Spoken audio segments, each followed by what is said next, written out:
Ladies and gentlemen, today I want to speak to the heart of every woman who has ever felt the pressure to be the nice girl. That label, so deceptively innocent, has shackled the dreams, voices, and destinies of countless women. As proved to be true, kindness and weakness are often confused, but they are not the same. Understanding this distinction is crucial for anyone who wants to live a life of purpose and strength, particularly for women who are often socialized to be kind at the expense of their own well-being. Kindness is a conscious decision to show empathy, to be considerate, and to act in a way that brings positive energy to others. It is a reflection of one's values, a strength that comes from understanding others' pain and being moved to help. Kindness is not about bending to the will of others, nor is it about sacrificing yourself to make them happy. It is an act of genuine care that is offered freely, without expecting anything in return, but with the knowledge that you are contributing to something greater than yourself. Weakness, on the other hand, often stems from fear. It is not the ability to show compassion or offer assistance, but rather the inability to stand up for oneself, to protect one's own needs, and to prioritize one's own values. Weakness occurs when kindness is not balanced with self-respect, when it becomes an automatic response to seeking approval or avoiding conflict. It is rooted in insecurity, in the belief that others' needs are more important than your own, and it manifests in a lack of boundaries. When a person is caught in the trap of weakness, they may feel obligated to say yes to everything, even when it stretches them thin or compromises their integrity. They may agree to things they don't want to do, suppress their own desires and needs to avoid disappointing others, or sacrifice their time and energy without question. This is not kindness.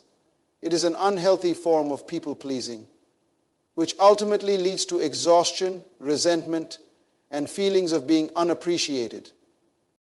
Kindness becomes a strength when it is rooted in a sense of self-worth and clarity about one's values.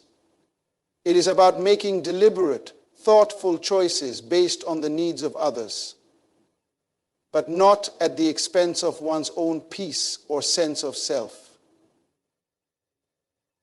Kindness becomes an act of empowerment when it is exercised with boundaries, when it is not given out of obligation or fear, but from a place of love and care. It is a tool for building relationships, inspiring change, and creating a world where both kindness and personal strength coexist.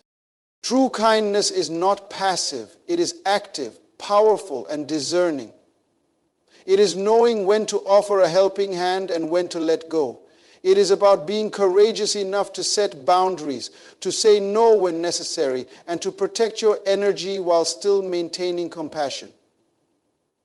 Weakness, in contrast, is reactive. It is driven by external pressures and internal fears. It leads to a life of constant compromise, where one loses sight of their own desires and becomes ensnared in the expectations of others. Life is not all that different from the one I lived before. I never really felt excited. Kindness should never be a mask for weakness.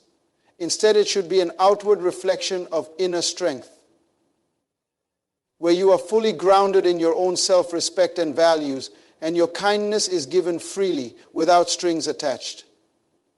When we stop confusing the two, we open ourselves up to a life of powerful, authentic relationships, where kindness flows from strength, not from fear. Boundaries are the invisible lines that protect our emotional, physical, and mental well-being. They define where we end and where others begin. Many people, especially women, are often taught to ignore or compromise their boundaries in favor of being accommodating or nice. But healthy boundaries are not a luxury. They are a necessity for living a balanced, fulfilling life. Without boundaries, we become vulnerable to manipulation, exhaustion, and self-neglect. Setting boundaries is an act of self-respect. It is an assertion of your right to prioritize your needs and desires without guilt or fear of rejection. Boundaries allow you to define what is acceptable and what is not, both in your relationships and in your interactions with the world. They are the lines that help you maintain your sense of identity and personal integrity, protecting you from losing yourself in the demands of others. When you set clear boundaries, you teach others how to treat you, and you prevent the erosion of your self-esteem and self-worth. One of the most powerful aspects of boundaries is that they are a form of self-care. They ensure that you do not become a doormat or a constant caretaker at the expense of your own health and happiness. Boundaries help you protect your time, energy, and emotional resources. For example, you may need to set limits on how much time you dedicate to others, especially when those people are consistently draining or demanding. You may need to establish limits on what topics you are willing to discuss or what behavior you are willing to tolerate. Saying no to something that doesn't serve you or that violates your values is not selfish. It is an expression of your right to protect your own peace. Many people struggle with boundaries because they fear rejection, conflict, or being perceived as mean. The truth, however, is that boundaries are not about being rigid or unkind. They are about preserving your sense of self and creating relationships based on respect and mutual understanding. When you set a boundary, you are not pushing people away. You are simply communicating your limits in a healthy way. This communication can be done with love, clarity, and confidence. Boundaries also provide clarity in relationships. Without them, relationships can become confusing and unhealthy. People may overstep, take advantage, or disregard your needs because they are not clear on your limits. By being direct about your boundaries, you help others understand where you stand and what you need. This clarity fosters respect and prevents resentment from building up. So, setting boundaries is not a one-time event. It is an ongoing practice. It requires you to check in with yourself regularly and assess whether your boundaries are being respected. If you notice that someone is consistently crossing a line, it's important to reaffirm that boundary and enforce it. Over time, this process strengthens your confidence and assertiveness. It allows you to take ownership of your space, your energy, and your well-being. In many ways, boundaries are a reflection of your values and your commitment to living authentically. When you set them, you are declaring to the world that you value yourself and that your needs matter. Boundaries are not about being unapproachable or closed off.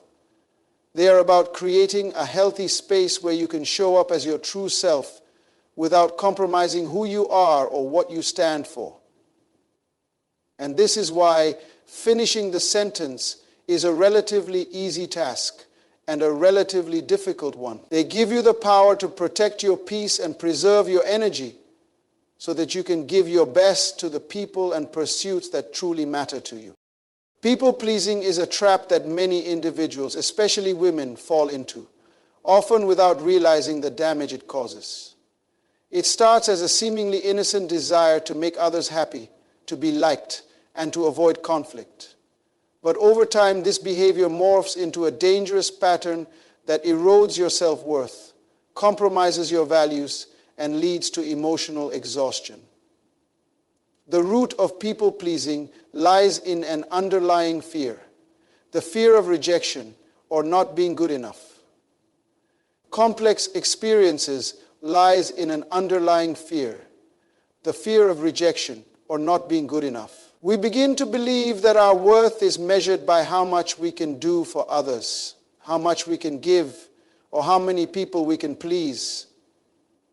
This belief is not only unhealthy, but it is also fundamentally flawed. When you prioritize the needs and approval of others above your own, you lose touch with who you are. Your identity becomes entangled with others' expectations and desires, making it impossible to live authentically. You become a chameleon, constantly shifting to meet others' needs and losing sight of your own. This creates a cycle of self-neglect, where your own dreams, desires, and boundaries are sidelined in favor of maintaining the facade of being nice or accommodating. In reality, people-pleasing strips you of your power. It positions you as someone who is constantly giving but never receiving. Over time, this imbalance causes deep resentment. You begin to feel taken for granted, unappreciated, and invisible. But the truth is, people-pleasing is a self-inflicted wound. It's not that others are taking advantage of you, it's that you've allowed them to.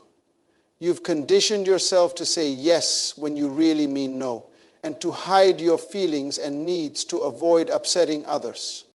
This behavior often stems from a deep-seated belief that you are only worthy of love and acceptance if you are useful, helpful, or pleasing to others. But this is a lie. The reality is that true relationships are built on mutual respect, trust, and honesty. If you're constantly giving in to others' demands and expectations, you're not building healthy relationships.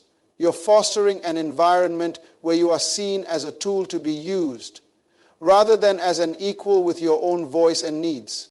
People-pleasing can also lead to severe emotional burnout.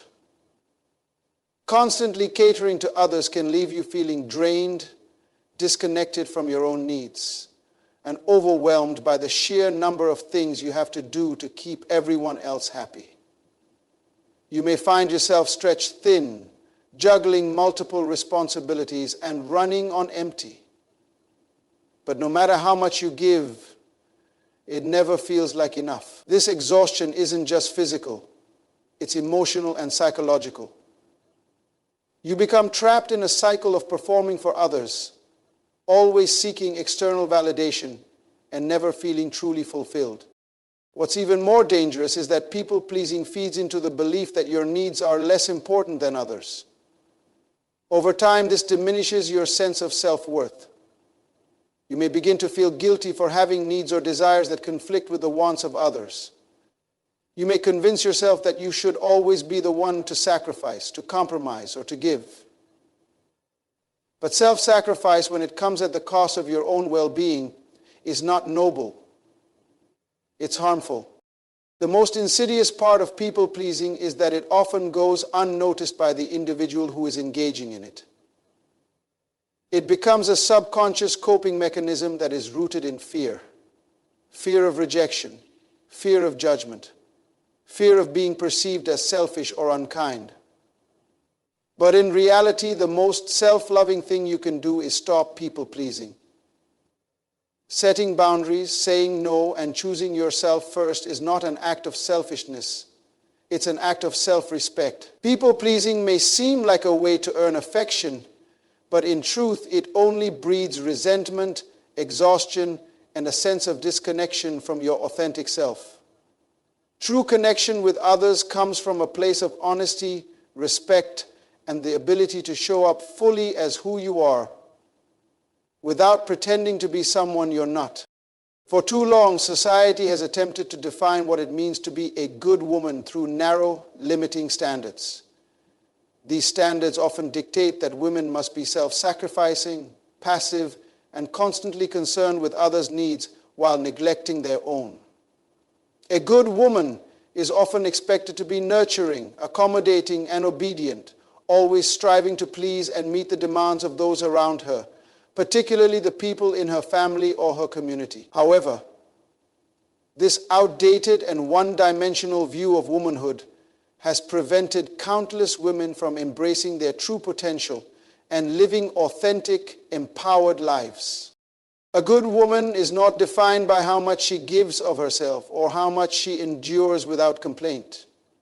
She is not confined to the roles of wife, mother, or caregiver if those roles do not align with her true calling, or if they limit her capacity to grow, thrive, and lead. A good woman is someone who is true to herself, who is unapologetically authentic, who understands her worth, and who acts in alignment with her values. She is not defined by the expectations placed upon her by others, but by the choices she makes for herself, her dreams, and her future. What do you think you are? Redefining what it means to be a good woman means understanding that strength, resilience, and independence are just as valuable as kindness, compassion, and gentleness. A good woman is not someone who constantly puts others' needs before her own. She is someone who knows how to take care of herself and set healthy boundaries, recognizing that her well-being is just as important as anyone else's. She understands that to serve others effectively, she must first ensure her own cup is full, that her needs are met, and that she is grounded in her own power.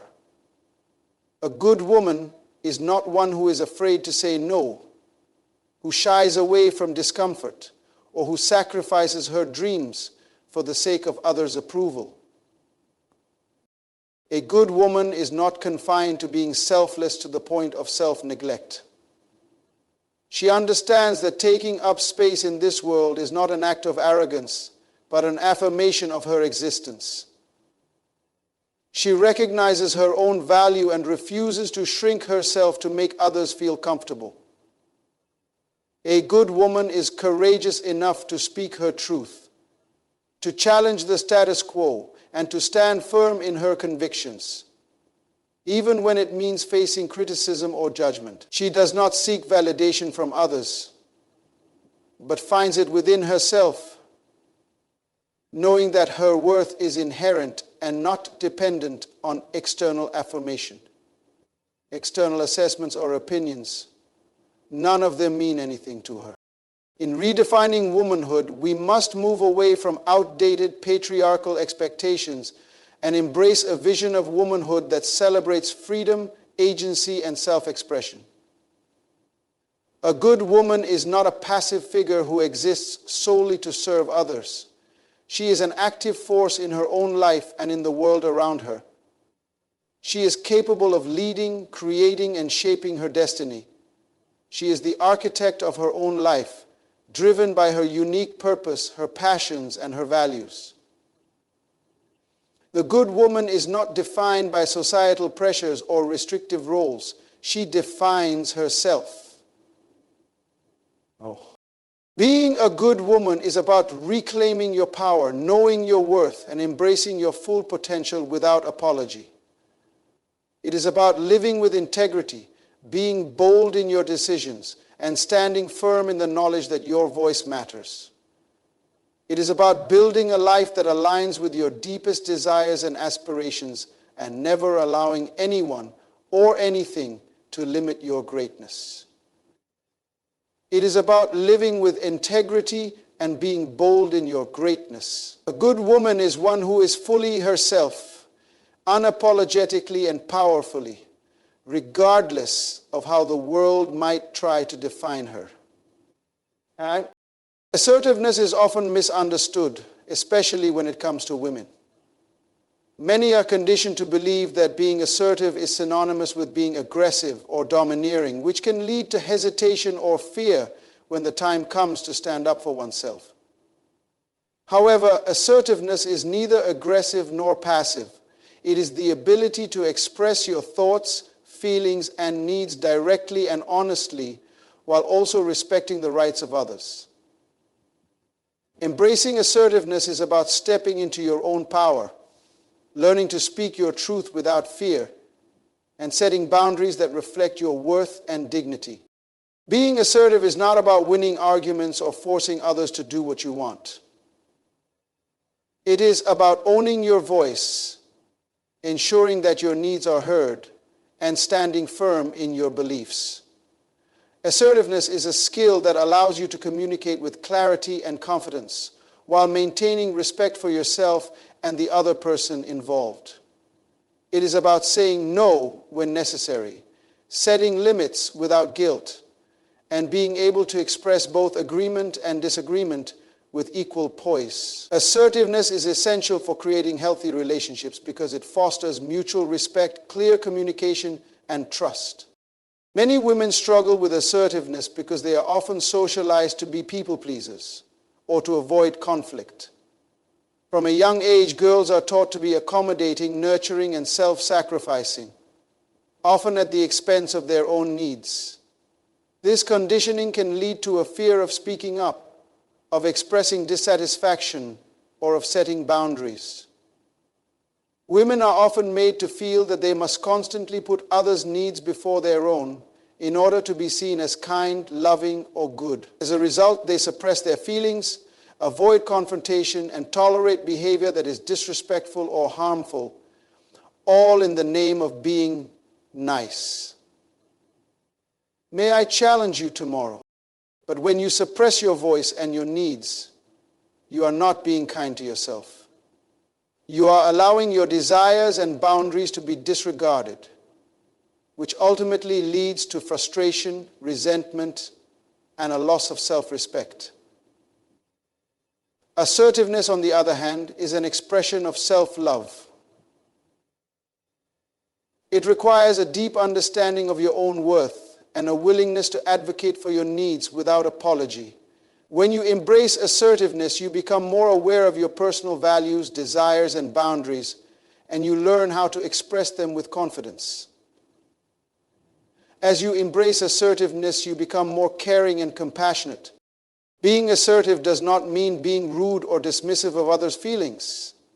It means being clear, direct, and respectful. When you express yourself assertively, you avoid passive-aggressive behavior or manipulation, and you are able to communicate your intentions with honesty and integrity.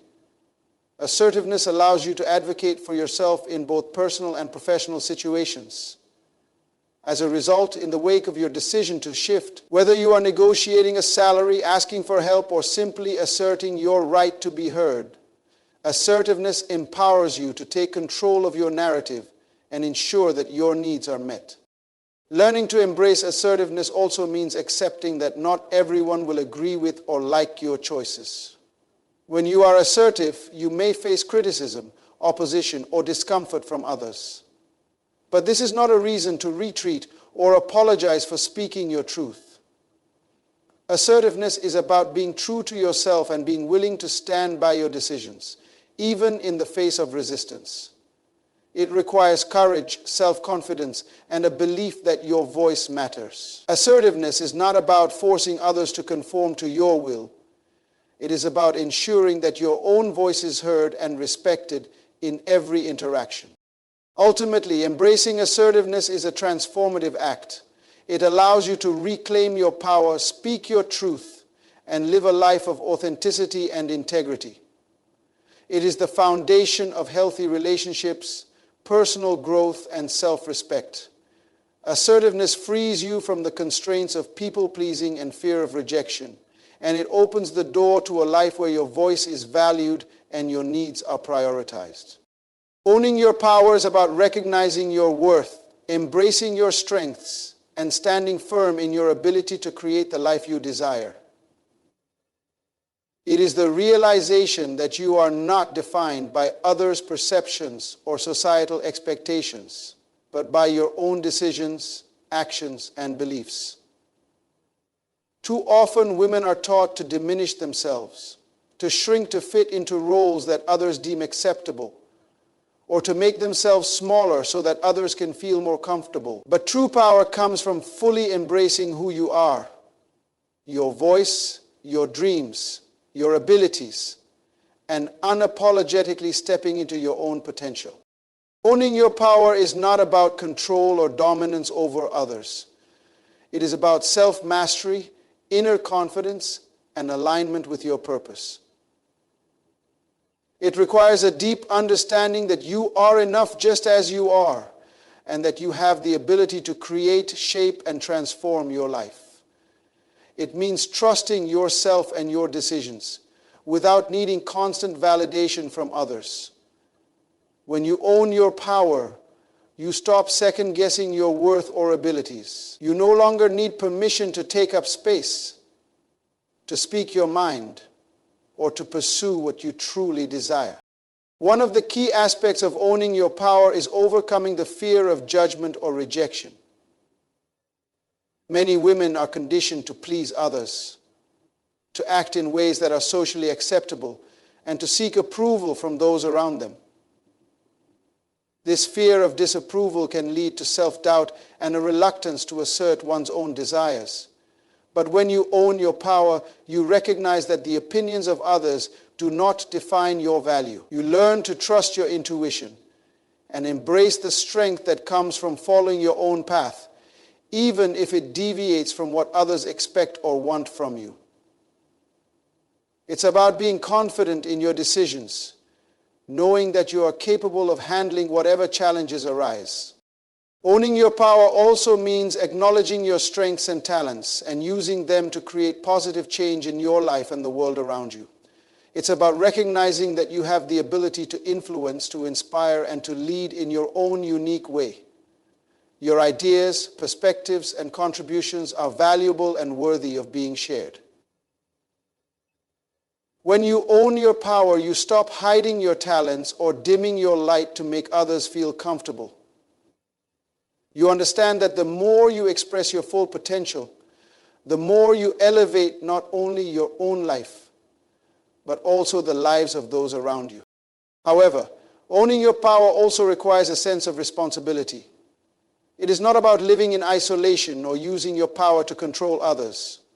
True empowerment comes with the understanding that your actions impact those around you, and that the power you wield should be used to uplift, to support, and to make a positive difference.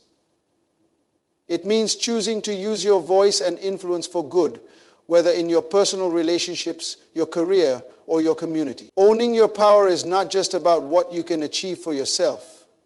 It's about how you can use your power to inspire and empower others, acknowledging there will always be challenges, and this is the truth. At the heart of owning your power is self-acceptance. It requires letting go of the need for external validation and embracing the truth that you are worthy of success, happiness, and fulfillment. When you own your power, you no longer allow fear or self-doubt to hold you back. You stop waiting for the perfect moment or for permission from others to pursue your dreams. Instead, you take bold, decisive action, trusting that you have the strength and the wisdom to navigate whatever obstacles may come your way. So your quality of life, owning your power, is a lifelong journey, one that requires continual self-reflection, growth, and courage. It's a commitment to living authentically, to standing in your truth, and to embracing the full spectrum of your capabilities. It means rejecting limitations, both internal and external, and stepping into your greatness with confidence and determination. When you own your power, you stop apologizing for who you are and start fully embodying your potential. In conclusion, embracing assertiveness, owning your power, and redefining what it means to be a good woman are transformative steps toward living a life of authenticity and fulfillment. These concepts are not just about challenging societal norms or rejecting outdated expectations. They are about reclaiming your voice, your boundaries, and your self-worth. When you stop people-pleasing, start setting healthy boundaries, and embrace your true power, you unlock a version of yourself that is unstoppable, confident, and empowered. The world needs women who are not afraid to take up space, to express their desires, and to live boldly in alignment with their true selves. By owning your power, you not only change your own life, but inspire those around you to do the same. It is time to stop shrinking, stop apologizing, and step into the fullness of who you are meant to be. That is my challenge to you.